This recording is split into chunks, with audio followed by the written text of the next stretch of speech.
Eu sou Thelma Gugel e esse é o podcast Palavra de Mulher, sua análise feminista da conjuntura. A Pesquisa Nacional de Aborto, realizada em 2021, mostra que 1 em cada 7 mulheres com idade aproximada aos 40 anos já realizou pelo menos um aborto durante toda a sua vida. O levantamento também mostrou que são mulheres de várias idades, várias escolaridades, religiões, classes sociais, raça, etc. Isso mostra que é um assunto bastante comum em nosso cotidiano. E para conversar sobre isso, nós vamos receber hoje em nosso podcast a nossa camarada Jolúzia Batista, que é assessora, que é da equipe do Cefêmea, Centro Feminista de Assessoria, lá em Brasília, está lá no buchicho das histórias. Ela também é militante da Articulação de Mulheres Brasileira e também da Frente Nacional contra a Criminalização das Mulheres e pela Legalização do Aborto. Ao lado dela, nós vamos ter aqui também Liliane Azevedo, assistente social, mestre em Serviço Social e Direitos Sociais, uma ex-aluna minha da UERN. Fiquei muito feliz quando soube que ela estava lá em Santa Cruz, atuando como assistente social no Hospital Ana Bezerra. Então, muito bom estar com vocês duas aqui hoje. Vamos fazer nosso papo aí entre as três sobre essa questão da justiça reprodutiva e do acesso ao aborto legal em nosso país. Uma boa acolhida para vocês. Muito obrigada por ter encontrado aí um tempinho para a gente se encontrar hoje. E eu queria começar, Jolúzia, que você está aí aí em Brasília, né, aí no centro das questões. O que é que está pegando aí com relação à luta pelo direito ao aborto em nosso país? Está mais para lá ou mais para cá, minha cara? O cenário é muito desfavorável, porque hoje nós temos uma extrema-direita consolidada no Congresso Nacional, não é, com a ascensão do PL. O PL sozinho tem cerca de 95 deputados. E se a gente juntar a Federação Brasil da Esperança, que tem o PT, o PCdoB e o PV, a gente chega ali em 81 parlamentares. Então, o governo tem buscado, né, compor uma maioria ali com alianças, mas a gente segue em desvantagem, porque se eu disser aqui que a gente tem uma frente parlamentar evangélica, que é uma das mais antigas, que tem cerca de 228 integrantes, dessa base, nós temos 119 parlamentares identificados com o bolsonarismo. Né? Então, assim, é um conservadorismo fundamentalista, reacionário, consolidado dentro de uma frente parlamentar. Esse grupo sozinho já sustenta muita proposição, já faz muito barulho em algumas comissões. No entanto, a gente tem lidado com uma pauta, né, que é a chamada pauta dos costumes, como é uma questão estruturante no Brasil, né, na conquista de direito das mulheres, sobretudo. Então, mesmo com minoria no parlamento, a gente tem conseguido criar uma situação de desconforto e constrangimento diante da sociedade brasileira, porque é uma pauta central que diz respeito ao nosso status de cidadã, né, na sociedade brasileira, e isso tem movido, né, as mulheres e a sociedade como um todo. Então, a gente consegue sustentar ali, digamos, um impasse no Congresso Nacional, na verdade. É importante, é exatamente isso, Jolúzia, porque nós sabemos que, infelizmente, o Congresso Nacional ele reflete o que é a sociedade brasileira no sentido do poder econômico nas eleições. Além do poder econômico, nós vivemos aí esse poder midiático, esse poder construído a partir de fake news e, principalmente, dessa grande aliança fundamentalista que tem se centrado contra os direitos das mulheres e contra o direito da minoria. Mas demonstra também que, apesar disso, o movimento tem força no sentido de garantir uma maior pressão para, pelo menos, barrar o avanço das coisas, das propostas mais conservadoras e reacionárias com relação aos direitos das mulheres, em particular. E eu acho que é muito importante, né, frisar isso, é uma conquista mesmo da nossa movimentação, é uma conquista do debate que a gente tem feito, inclusive através dos movimentos. É importante citar aqui a Frente Nacional contra a Criminalização das Mulheres e pela Legalização do Aborto. A gente tem conseguido desenvolver as pautas e, na verdade, quando eu digo desenvolver as pautas, eu estou falando que não é simplesmente um ataque ao direito ao aborto, mas é um ataque contra a nossa autonomia, o nosso direito de decidir, e isso vai como uma cascata, impactando outras políticas, vai Exato. impactando o atendimento na saúde pública, porque tem objeção de consciência hoje para tudo quanto é lado. Então, a gente também tem conseguido destrinchar para a sociedade brasileira o que significa esses impedimentos, por exemplo, quando o CFM fez agora a resolução que impedia a intervenção em estado de gravidez mais avançada, até 22 semanas, né? O procedimento da assistolia. Esse problema, ele implica no impedimento de um dos maiores índices de mortalidade materna, mas também assim, e gravidez infantil, numa faixa etária de 8 a 14 anos. Então, quando os parlamentares conservadores, antidireitos, bolsonaristas, fazem uma ação de ataque ao direito ao aborto legal, sobretudo, né, porque nós temos 3 permissivos hoje no Brasil, e eles tentam o tempo todo retroceder nesse direito, nessa conquista. E aí, quando eles fazem isso, eles vão atacando e vão tentando impor impedimentos em várias situações de vida das meninas, das mulheres, das pessoas que gestam no Brasil. Então, a última grande tentativa de ataque foi em relação ao procedimento até 22 semanas, e aí vai de cheio na vida das meninas, no impedimento a ter projetos de vida, quando a gente sabe, inclusive, que gravidez infantil é decorrência de estupro, de abuso dentro das famílias, né? Então, é o estupro de vulnerável que está sendo relativizado. Quando eles produzem esse ataque, eles vão também atacando outros direitos e outros pactos, né, digamos, que a sociedade brasileira já consensuou. Por exemplo, que gravidez infantil, casamento infantil já não é mais aceito na nossa sociedade. Nós tivemos conquistas democráticas. A gente fez agora um contra-ataque, digamos assim, com a campanha Criança Não é Mãe. Foi uma grande vitória, porque tocou assim, de cheio mesmo, né, na sociedade brasileira, na indignação de como assim nós vamos, então, consentir que as meninas levem ao fim gravidez infantil. Então, é uma criança parindo outra criança, porque o cuidado, na verdade, fica muito relativizado, né? E aí tem toda uma política de adoção de crianças que há que se questionar, inclusive, a que serve essa adoção de criança, para onde vai. A gente suspeita que já tem aí um mercado de adoção funcionando. Então, assim, eu acho que a infelicidade da tentativa de retroceder nessas questões que dizem respeito à nossa vida na sociedade brasileira, ela vai de encontro, assim, né? E a gente tem conseguido denunciar mesmo essas tentativas, né, de nos propor, assim, digamos, infelicidades, né, para a nossa existência. A impressão é que a gente não tem mais sossego, né? Porque todo dia é uma matéria, algum PL, alguma proposta que vem exatamente de encontro ao mínimo que a gente já conquistou a partir da luta social. Inclusive essa questão do PL 1904 aí, que mobilizou todo o país, né? Mobilizou todas as feministas e conseguimos barrar. Né, que, na realidade, nós sabemos que essa ofensiva da extrema-direita foi colocar na mesa de negociação o corpo das mulheres, para pressionar a abertura de cofre pelo governo e para pressionar as negociatas no parlamento. Né? Então, realmente está difícil para as mulheres terem sossego nesse país. Né? Exatamente. E eu acho que você tocou num ponto muito importante, porque, tipo assim, é juntar a fome com a vontade de comer. Então, tem o campo das negociatas, não, então eles querem o tempo todo prestar contas ao eleitorado, né? O eleitorado aí, digamos, chamado cristão, evangélico, né? Preponderantemente, católico, né? Então eles ficam tentando prestar conta, então vão ali garantindo, digamos, o debate mesmo, né? Até talvez de uma falsa questão, porque já são um direito conquistado, né?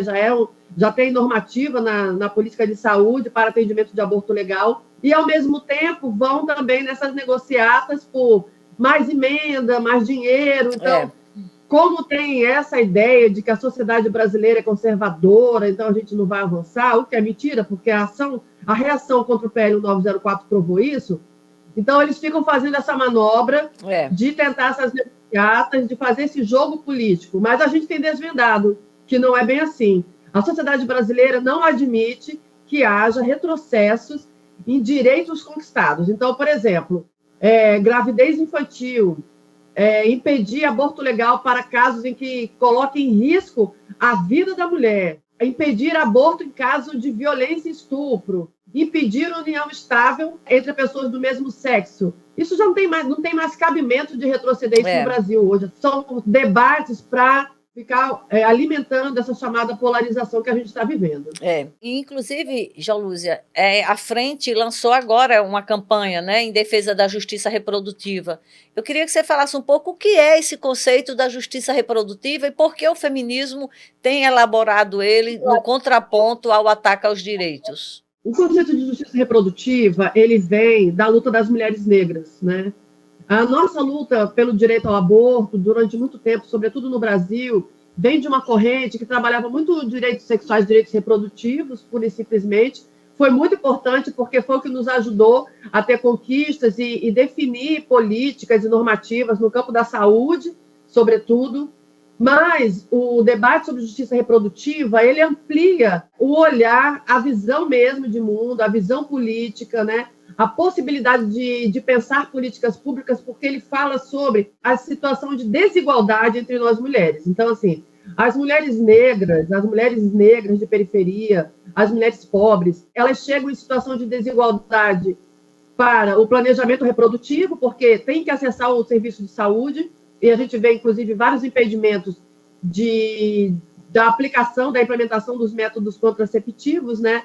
A pílula anticoncepcional, o uso do DIU, a ligadura de trompas. Então, assim, esse debate ideológico também incide sobre isso, porque tem profissionais de saúde que se negam a fornecer os métodos, a implantar o DIU. E também a ligadura de trompas, ela vem assim numa política de que alguma população é mais suscetível e deve fazer a ligadura de trompa, até como um processo de higienização social. Esse debate, ele é bem importante porque a justiça reprodutiva vem revelar as condições de desigualdades, então transforma a nossa luta pelo direito ao aborto, pelo direito à saúde reprodutiva, ao direito reprodutivo, ao direito sexual, numa luta que também vai falar sobre condições de vida, acesso à saúde, acesso ao saneamento básico, acesso à renda, né, ao dinheiro, a forma como essas famílias vivem, como essas famílias fazem o seu planejamento familiar. Justiça reprodutiva, ela dá conta desse leque que é a nossa existência mesmo em sociedade. E aí, assim, agora, com o impacto das mudanças climáticas, ele fica ainda muito mais efetivo, urgente e estratégico, porque diz, inclusive, como as mulheres, em sua diversidade, têm enfrentado as condições dos impactos das mudanças climáticas. Então, a parte mais difícil, a perda total mesmo, né? O maior impacto danoso mesmo, fica, de novo, como sempre, sobre as mulheres negras, as mulheres que vivem nas periferias, as mulheres mais empobrecidas, porque tem menos recursos, digamos, de superar, né, os desastres, a perda da casa, a perda do dinheiro, a perda dos bens, a perda de familiares, né, a perda da referência do seu território e a perda do seu trabalho mesmo. Como é que nós vamos, em tempos de impactos severos das mudanças climáticas, grandes desastres, como é que a gente vai prover planejamento familiar? Como é que a gente vai prover o planejamento da saúde reprodutiva dessas mulheres nessas situações tão adversas, quando aumenta o número de violências, né? Violência sexual, violência doméstica? Então, é um debate muito urgente, muito importante, e foi um momento muito importante quando esse conceito chega no Brasil e ele é trazido pelas mulheres negras, né? Ele vem dos Estados Unidos. Como que a gente consegue, inclusive, promover uma aliança mais ampla e consistente com o movimento de mulheres negras? Inclusive, Jaulúzia, você me fez lembrar agora que nós vivemos essa onda conservadora no Brasil, reacionária, como vivemos no mundo inteiro, né? Basta lembrar os Estados Unidos, mais de 40 anos em alguns estados que o aborto foi legalizado, e hoje a gente está vendo aí um retrocesso com alguns estados revendo essa lei. Na América Latina, por outro lado, nós estamos avançando na conquista da legalização do aborto na América Latina, como é o exemplo da Argentina recentemente. Então, o que é que elas têm que nós não temos, que ainda não conseguimos avançar nessa luta no Brasil e pautar a própria legalização do aborto, né, em nosso país, que hoje a gente luta para garantir o que já está na lei, que não resolve a situação da ilegalidade do aborto e do que isso causa na vida das mulheres. O cenário argentino, eu vou dizer assim, que tem pelo menos 3 elementos importantes para a gente considerar. Um deles é a própria capilaridade e a consolidação, né, de uma articulação de um movimento social muito forte, sim, com lutas históricas, né? Eu acho que as Mães de Maio é um grande exemplo disso, e foram elas que chegaram, digamos, agora numa reta final aí, né, nessa aliança ampla com as feministas.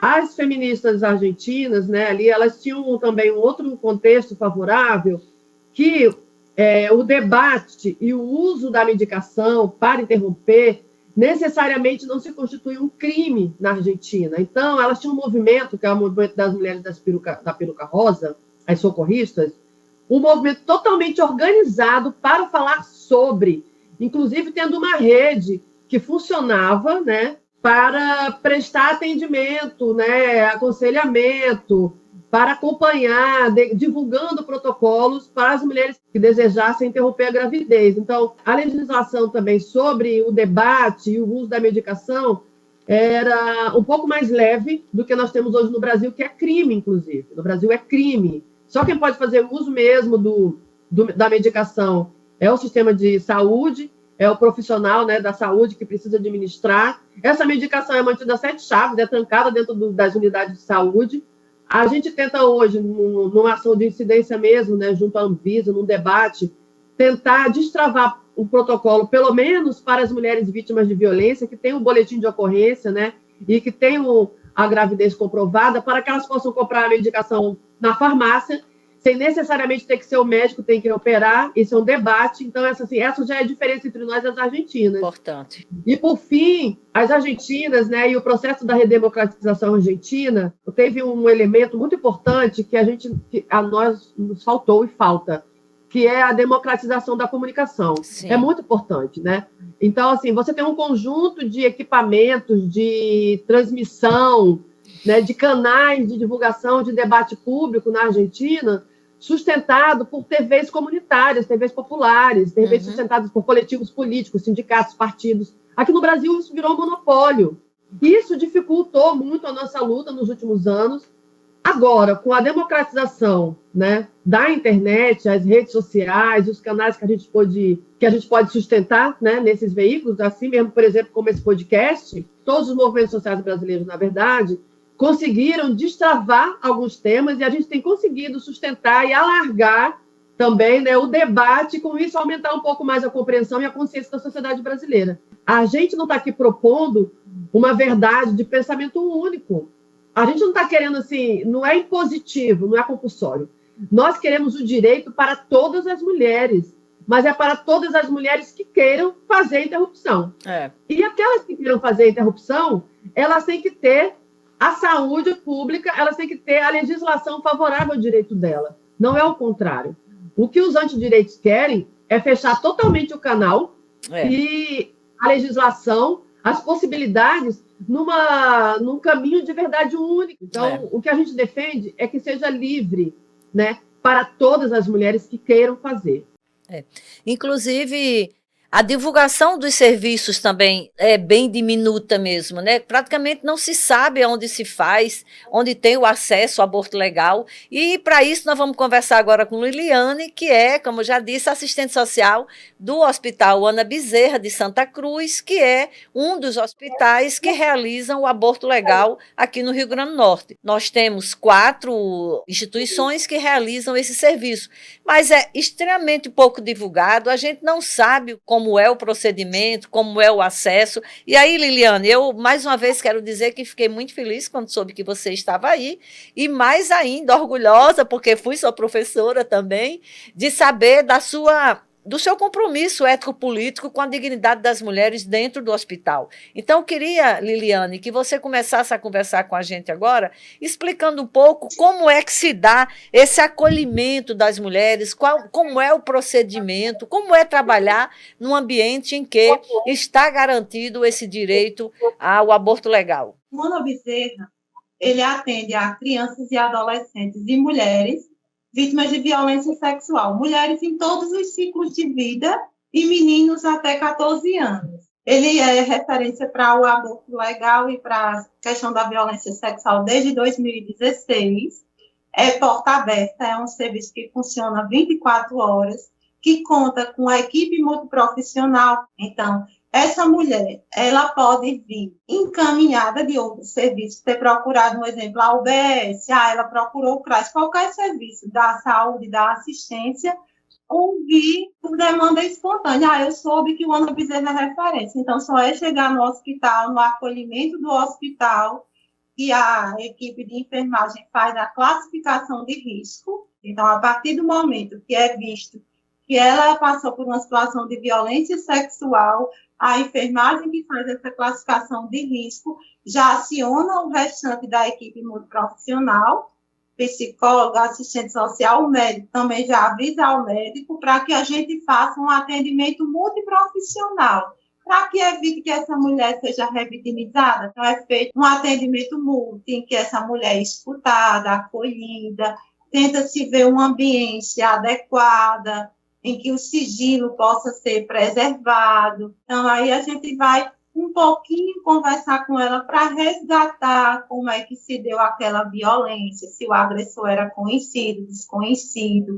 Esse atendimento independe de boletim de ocorrência, então, ela não precisa ter ido fazer o boletim de ocorrência para ser atendida, porque a palavra dela basta, mas a gente orienta que ela faça o boletim de ocorrência para que esse agressor ele não fique impune. Então, assim, é feita essa acolhida e solicita alguns exames. Quando esse exame dá positivo para a gravidez e a mulher manifesta interesse na interrupção legal da gestação ou prosseguir com a gestação, ficar com a criança ou depois, se ela não tiver interesse em interromper, eu não tenho interesse em interromper, mas também não quero ficar com a criança.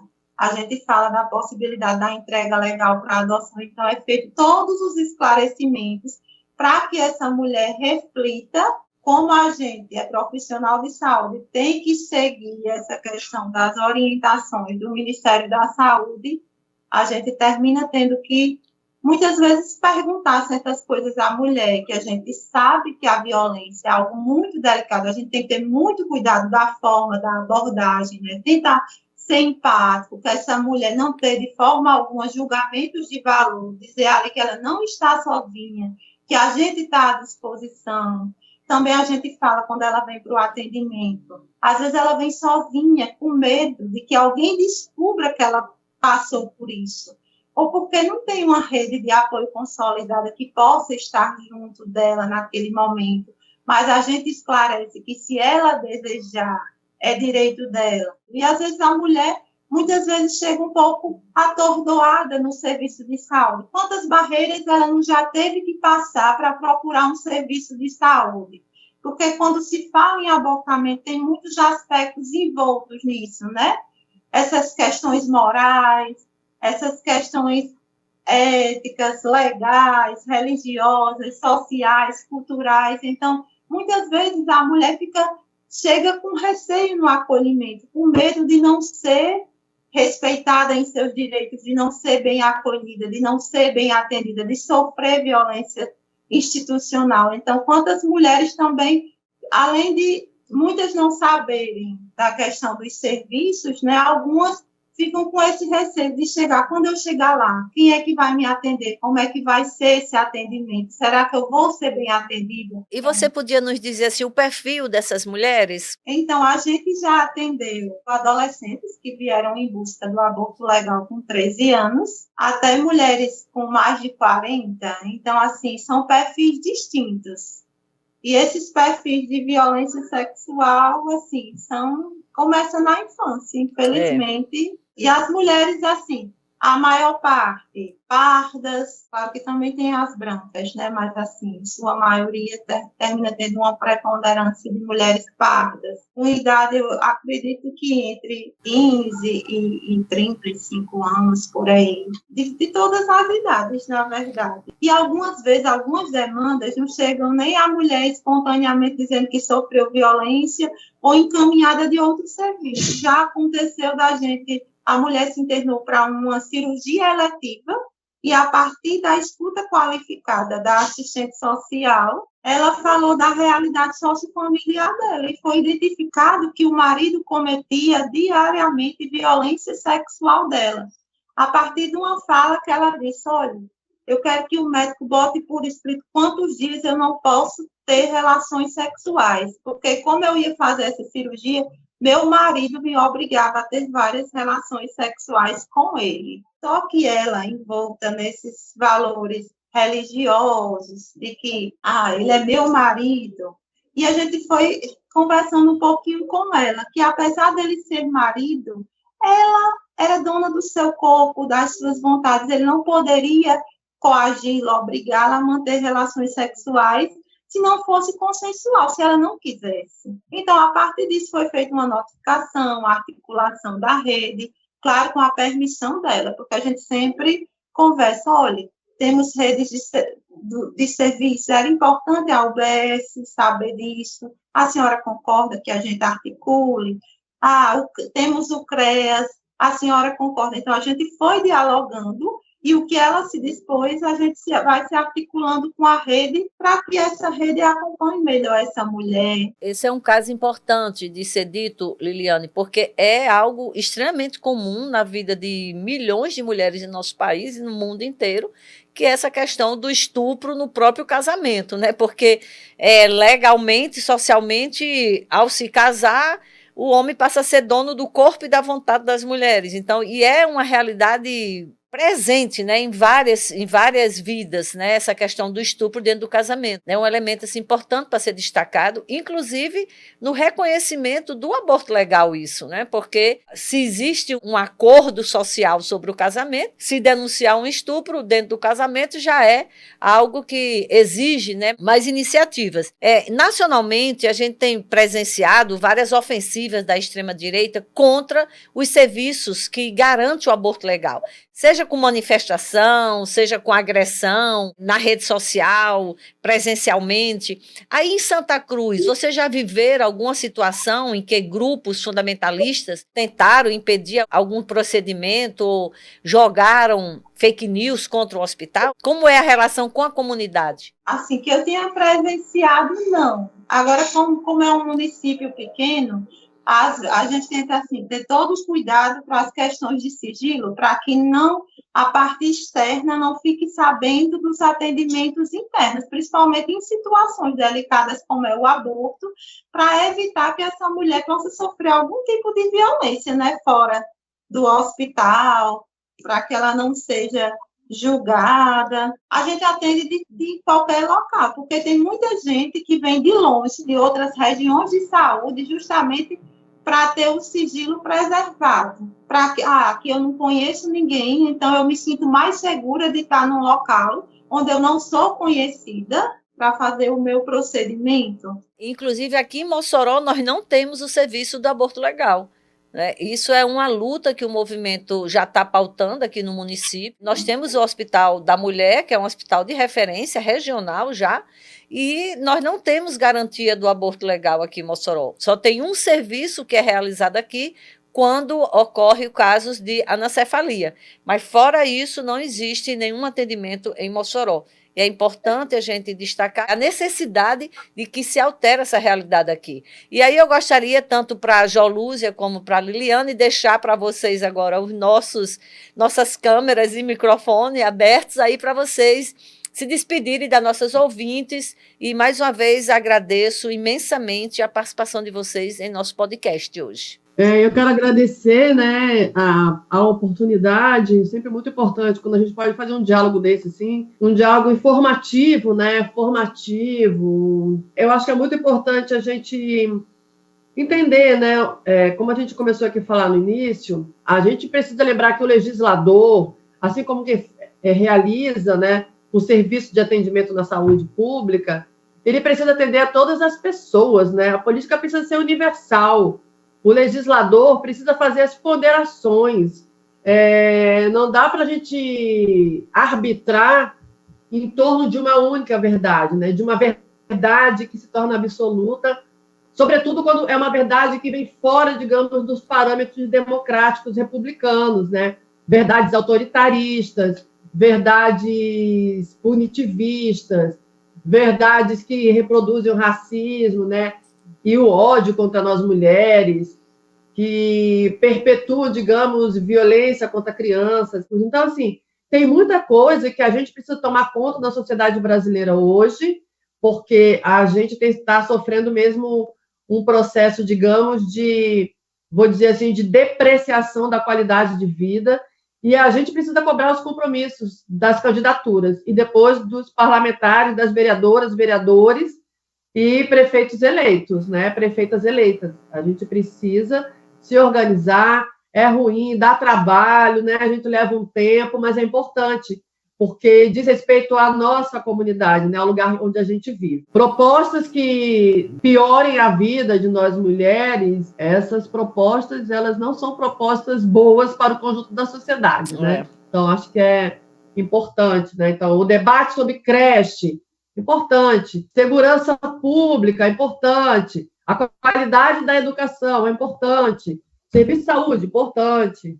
É isso, gente. Queria deixar aqui esse recado aí. Muito obrigada. Obrigada, Jolúzia. Liliane? Minha fala é no sentido da gente pensar sobre os desafios postos na atual conjuntura, nos serviços de saúde. Quais são os desafios de hoje que a gente está enfrentando? Eu acho que o principal, desnaturalizar a questão da violência, né? A nossa legislação brasileira, que infelizmente é muito restritiva em relação ao aborto, né? Colocando só 3 possibilidades: mulheres em situação de violência sexual, estupro, risco de vida à mulher, gestação de anencéfalos. Então, a gente tem que ampliar essa legislação para que mais mulheres as mulheres possam ter acesso ao abortamento.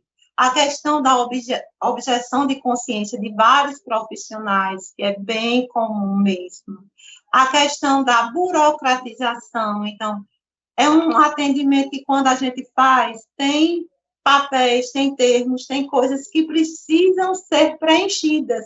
Tem perguntas que muitas vezes constrangem a mulher. A necessidade de educação permanente dos profissionais, para eles estarem se atualizando, se qualificando para atuar cada vez de forma mais humanizada, de acordo com as necessidades das mulheres que chegam. A grande rotatividade de profissionais que temos, não só no hospital, mas na rede como um todo. Temos muitos desafios para que as mulheres realmente tenham garantido os seus direitos sexuais e reprodutivos, para que o abortamento chegue a quem dele queira fazer acesso. Eu acho que a gente, infelizmente, nessa bancada conservadora, a gente não tem conseguido avançar muito, mas as mulheres não encontram nada pronto, né? Então, nós somos mulheres de luta e que a gente está aqui para realmente dizer: o corpo é nosso e nós queremos ter o direito de escolha.